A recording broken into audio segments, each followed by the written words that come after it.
If you want to change subtitles language in Samsung TV frame, at first you have to go for the settings. Next you have to scroll down to the general, enter for accessibility.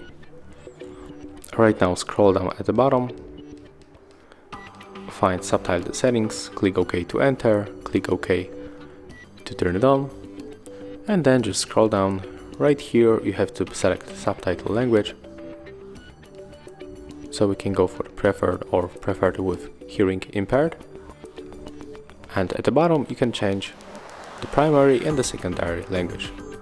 So we have to simply enter, and here we got the list of all languages, and you can pick up this one that fits you the best. So we can pick, for example, the Polish, click OK, and as you can see, that's all.